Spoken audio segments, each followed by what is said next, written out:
Hey, what's up guys? Gons here for the Face Like the Sun YouTube channel. I just got a brand new microphone and I'm really stoked about it. I've been using the same MK219 Octava condenser microphone for years, and I finally upgraded to a Rode NT1, so I'm really excited. Hopefully things are a little bit clearer and just better sounding. But before I get into the topic of this video, I just wanted to make a correction from a video I posted called Blatant Depopulation Propaganda on Disney Channel's Casey Undercover. The math was wrong and somebody finally pointed it out. This is what happens when you don't have somebody proofing your material and you're just a one-man operation in a closet, which is where I make all the videos here. So at the end of the calculation, I said that according to the math, each person has 320 acres of land, but in actuality, it's 32 acres of land. I was 1 decimal point off, and so that removes a 0, which makes 32 acres per person instead of 320, which is still a lot of land per person. And, you know, somebody brought up, what about roads and infrastructure? And yeah, of course, those things taken into consideration. But again, we didn't even include mountainous or desert land. And as somebody else brought up in the comment section, if the technology that is actually available in the world was available to the public, then we can figure out ways to live on the desert or even maybe in the ocean or on the ocean. The bottom line is that there is plenty of space, and overpopulation isn't exactly the kind of problem that they are pushing in the mainstream. But putting that aside, I wanted to talk about the future of social media and why it's so creepy. Now, we know Mark Zuckerberg wants everybody on the Oculus Rift within a few years, and interacting on social media will mean something different when everybody is on their virtual reality goggles. And there have been plenty of animes and other TV shows and movies that have portrayed some of the interactions or the way things might be in the very near future with these technologies becoming more widely available. But I say that the future of social media is creepy because it's not going to be just human-to-human interaction. The big thing we are forgetting is the human-to-machine or artificial intelligence interaction. Now, we're already having it at a certain level, but the interaction with AI right now, these AI systems aren't sentient. At least not to the level of human consciousness. Now, they're able to do calculations very quickly, and obviously there are certain levels of what appears to be some sort of artificial intelligence proper, but no machine has woken up thinking that he or she is alive and self-aware and all this stuff, at least as far as we know. And I think in terms of Revelation 13 and the image of the beast, this has everything to do with that fulfillment where sentient machine will give the appearance of life, breath, speaking, and having the authority to kill unless you take the mark and worship the beast. So I know if you haven't looked into this material, it sounds a little bit crazy, but the reality is scientists and technologists are both pushing in that direction regardless. Not so much the fulfillment of Bible prophecy in their minds, but in actuality, that's what's going on. But along the way, social media is going to change continuously and evolve, and it's going to affect human behavior in very bizarre ways as we continue to go down this social media, interconnectivity, virtual reality road.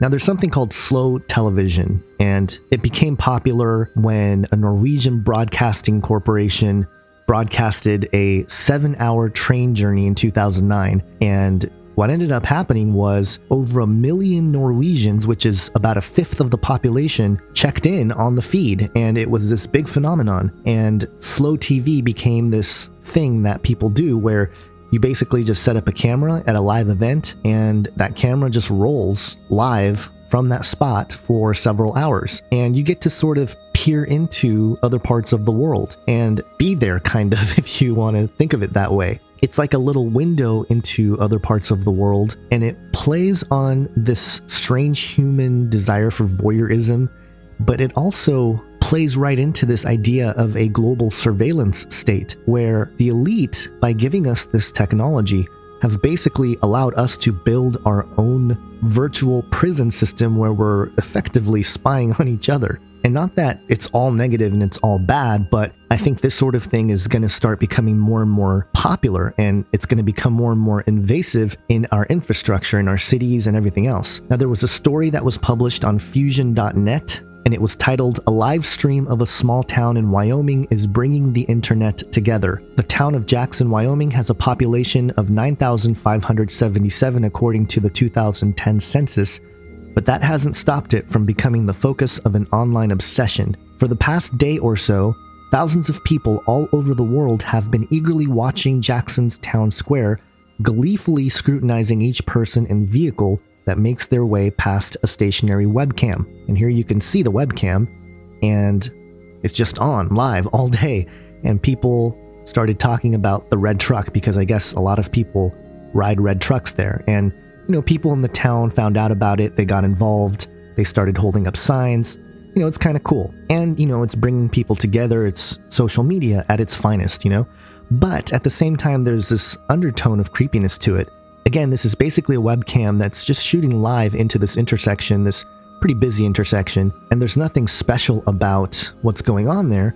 Yet people are intrigued. They want to watch. They want to see random locations other than where they are now. And again, it plays on this strange voyeurism that's going to get worse and worse and more invasive as more cameras get set up and more people get interconnected into the web. Now, obviously, social media has completely overhauled the entertainment business. There's nothing that is not online anymore, and the internet has become the actual stomping grounds for entertainment news, entertainers themselves speaking out and having a platform, and actually everybody in the world having some sort of platform. But it's clear to me that there's no sense of ethic or actual moral values when it comes to social media. It becomes shameless self-promotion. And here's an example. This is on E! News. Now, I don't know if I've ever quoted an article from E! News, but here it is. "Followers are the new currency. How social media has changed the celeb glam squad game." Now, this is about, people that do makeup and hair and all this stuff in Hollywood. But effectively what they were saying was that celebrities are choosing to go with people that have bigger social media platforms, but are less experienced in makeup or hair or whatever, just to get the numbers or just to get the attention. So there's this injustice that's occurred in the industry where the people that have true experience and have a huge body of work, but may not have the social media following of somebody that's younger or, just did the social media thing better, that person with the better experience is going to be left behind. And what's even worse is that they were saying in the article that certain people would use Photoshop and actually change the way people looked to promote their line of beauty making or whatever.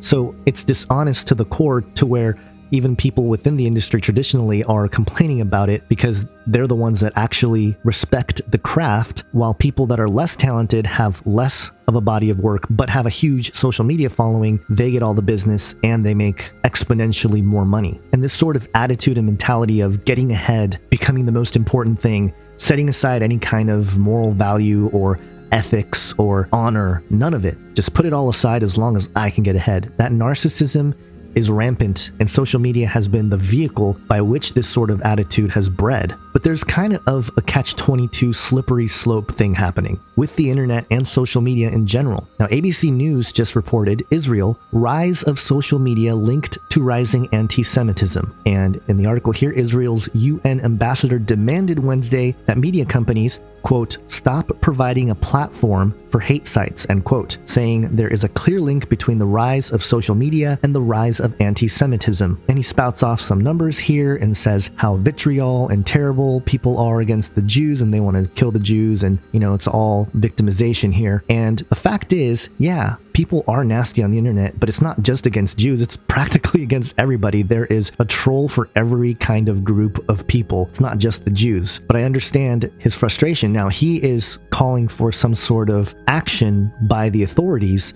to, quote, stop providing a platform for hate sites and to stop easy access through content searches and start developing mechanisms to detect and report on racist and anti-Semitic search results, end quote. And that gets into a pretty heavy area where internet censorship becomes a problem. It already has been a problem in other nations. The United States is right there. We're starting to see some sort of crackdown on the internet. It's no longer the wild, wild west as it was in the last 10, 15 years. But the same thing we saw happen in the political spectrum of fabricated fear to take away freedoms, the exact same thing, the exact same tactics are happening in social media and the internet, and slowly again taking away our freedoms on the internet in order to crack down and control. If you really think about what social media is, it's basically your journal for the entire world to see. Science Daily reported, posting personal experiences on social media may help you remember them in the future. Well, no, duh. If you have pictures from events or you write about an event or something that happened to you, of course you can go back and recall it better because you have it journaled just in public, right? People used to write in journals for that very reason, to share their deepest inner thoughts and events throughout their lives, but they just didn't share it with the entire world. But that's what this has become, and that's been the vehicle for this virtual panopticon. And it's sad to see that this study by Cornell University found that posting on social media makes it easier for people to remember and recall these events, especially because I think our memories are being heavily suppressed in terms of long-term memories because we're constantly bombarded by the next thing. And our attention spans as a humanity has definitely decreased since the internet started infecting everybody. But the reason why this video is called Future of Social Media is Creepy is because of this next story that was published on Seeker.com titled, What's It Like to Date a Video Game Character? Check this out. 未開封開けられない。大事すぎて開けられないなあ。これ2015年だから。 Ayaka is in love with Kane, a character in 100 Day Princess, a simulated dating app targeted at women in their 20s and 30s. どんな気持ちになる？ときめく。もう本当に、もう彼に恋をしてるのと本当一緒。もう一人でこう、ってなる。The game is about a girl who becomes a princess while wearing a glass slipper for 100 days. The user plays the role of princess. The game was created by Cyber, one of many companies producing these types of apps. The term virtual boyfriend is what's most commonly used in US media outlets, but most of our fans don't use that term.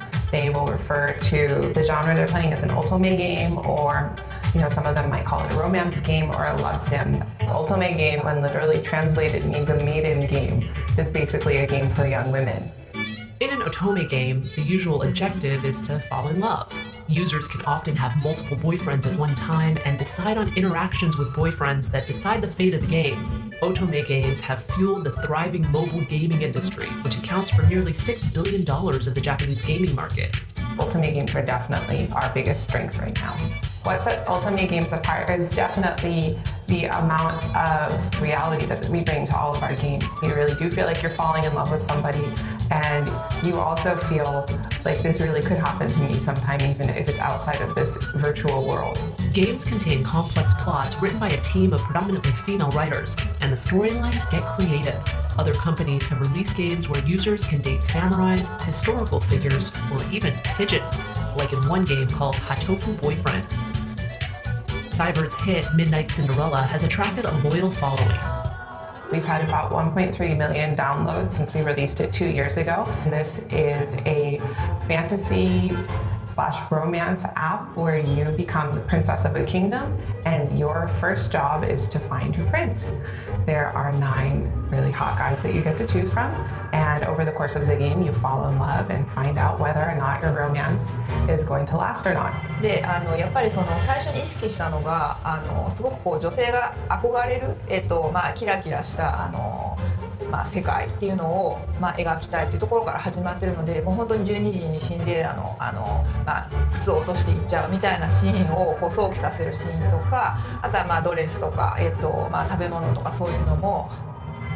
Simulation games gained popularity in Japan in the 1980s, but the first one designed specifically for women was released in 1994, named Angelique. It was made for Super Nintendo, and it set the precedent for women's games in this genre to focus on romance. I think it can be a great stress reliever when you're playing these games. It's really, really nice to have a guy who lives in your cell phone who only comes out when you want him to. He loves you unconditionally. He's just the perfect guy. ゲームをしてる時だけはこう自分の恋人みたいな感覚だけど、やっぱりこういう外ちょっとやっぱり現実世界がちょっと交わってきたりとか、それこそプリンセスのイベントとかでも女の子とかあったりすると、やっぱりなんだろう、みんなの会員みたいな多分会員が好きなんだろうけど、多分同じような人がいても多分好きにはならないかなって思う。And although some may be quick to write off otome games as a quirky Japanese subculture, the genre is becoming immensely popular in the United States as well. Our American audience has been exposed to Japanese anime and manga from a very, very young age. About 15 to 20 years ago, Sailor Moon and Pokemon really made a big impact on a lot of young people's lives, so they can really relate to the characters in the game and they feel comfortable with the illustration style. I think within the next 5 to 10 years, this is going to be a very, very popular genre that most people know about and will be playing. With such loyal fan bases comparable with cult TV shows, otome games may just become another feature of a typical modern woman's life. 今のところこれをやめる予定はないです。I personally feel that this is just an evolution of the romance novel genre. I think as people are shifting away from reading and not buying books, and they're spending a lot more of their leisure time on their phones or on tablets, and that's where they get their romantic satisfaction from. Now, there was a film called Her, published in 2013, starring Joaquin Phoenix and Scarlett Johansson, which was basically a story about a guy who falls in love with an intelligent computer operating system. And it's hard to argue against movies like Her being predictive programming. The idea being dropped into society more and more, and obviously Japan's been inundated with this sort of technology, and we're seeing it now. So again, as we go back to this beginning idea where Mark Zuckerberg wants all of us on these virtual headsets interacting on social media, we are not going to be merely interacting with other people. We are going to be interacting with artificial intelligence. And perhaps, and this is where my mind starts to get into crazy concepts that are better suited for a sci-fi novel, but what if quote-unquote aliens, and we know they're not really aliens as in biological entities that evolved from other planets or whatever, but what if some sort of disclosure does take place, but the place where humanity is able to best interact with these newfound alien figures is on the internet, in these virtual realities, because language can be fixed and, people can communicate with these beings. It's a weird thing to consider, but I wouldn't be surprised with the way things are headed, especially since with the anonymity that the internet has created, you're never quite sure who's on the other side. So I'm going to keep track of this stuff in social media more and more and share it with you guys, because I think it's important as we continue to try to keep up with the sort of social media stuff going on, but also holding on to the awareness of the dangers that are inherent in this sort of technology that continues to spread all around the world. So I hope you get something out of that. Remember, folks, the truth is found in Jesus Christ and Jesus Christ alone. He is my Savior. He is the Savior for humanity. So never let go of that truth, because no matter what the technology does or what entities decide to show up, Jesus is Lord of all. And we can have confidence in that as we get closer and closer to the end of the age. Have an awesome day, guys. God bless.